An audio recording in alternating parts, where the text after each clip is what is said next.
Hello friends, আসসালামু আলাইকুম। তানজিলাস creation চ্যানেলে আপনাদের সবাইকে ওয়েলকাম। এখন চলে আসছে শীতকাল আর চলে আসছে ফুলকপি, আর আমিও চলে আসছি ফুলকপি দিয়ে একটা রেসিপি নিয়ে। খুবই সিম্পল একটা রেসিপি দেখাবো ফুলকপি আর ডাল দিয়ে, কিন্তু মজাদার। আশা করি আপনাদের রেসিপিটা ভালো লাগবে। তো চলুন আমরা রেসিপিটা শুরু করি।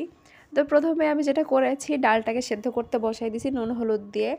আর এর পাশে আমি ফুলকপিগুলোকেও কেটে নিছি। ফুলকপিগুলোকে আমি নুন আর হলুদ দিয়ে প্রথমে মাখায় নেব। ফুলকপিগুলোকে একটু বড় সাইজ করে কাটছি, খুব বেশি ছোট করা যাবে না। নুন আর হলুদটাকে দিয়ে সুন্দর করে এটাকে মাখায় নিচ্ছি। তো মাখানো হয়ে গেলে এটাকে আমি ভাজবো। খুব বেশি লাল করে ভাজবো না, মোটামুটি মানে একটু জাস্ট হালকা নেড়ে নেব তেলে দিয়ে। এরকম একটা মানে কোনো কালারও আসবে না, জাস্ট হালকা করে একটু নেড়ে নিচ্ছি আমি। তো যখন হালকা করে নেড়ে নেওয়া হয়ে যাবে, তারপর আমি এগুলোকে তুলে নেব। তো দেখতেই পাচ্ছেন হয়ে গেছে। আমি এবার এগুলোকে তুলে নিচ্ছি। তুলে নেওয়ার পরে আমি কড়াইতে দিয়ে দিছি সরিষার তেল। এরপর এর মধ্যে আমি তেজপাতার 5 ফোড়ন দিয়ে দিলাম। তারপরের মধ্যে আমি দেব রসুন কুচি, প্রয়োজন মতো কাঁচামরিচ কুচি, তারপর দিয়ে দেব প্রয়োজন মতো পেঁয়াজ কুচি। তারপর এগুলোকে সবগুলোকে একসাথে সুন্দর করে একটু লাল লাল হয়ে আসা পর্যন্ত আমি ভেজে নেব।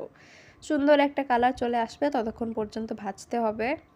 তো যখন কালার চলে আসছে, একটু পানি অ্যাড করব, কারণ এর মধ্যে এখন মশলা অ্যাড করতে হবে। সামান্য একটু পানি অ্যাড করে দিলাম। তারপর এর মধ্যে দিয়ে দিচ্ছি প্রয়োজন মতো লবণ। তারপর দিয়ে দেব একটু হলুদের গুঁড়া। এগুলোকে দেওয়ার পরে সুন্দর করে একসাথে মিক্সড করে নিচ্ছি। তারপরের মধ্যে আমি বাটা মশলা অ্যাড করব।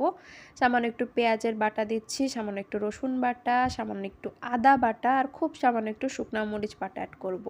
শুধুমাত্র কালারের জন্য আমি শুকনো মরিচ বাটাটা অ্যাড করছি। এবার সব মশলাগুলোকেও কষিয়ে নেব। তো মশলাগুলোকে যখন কষানো হয়ে যাবে, তখন এর মধ্যে আমি অ্যাড করব টমেটোটা দিয়ে কিছুক্ষণ নাড়াচাড়া করে তারপরে এর মধ্যে আমি দিয়ে দেব ভেজে রাখা ফুলকপিগুলোকে দিয়েও সুন্দর করে আমি কষিয়ে নেব।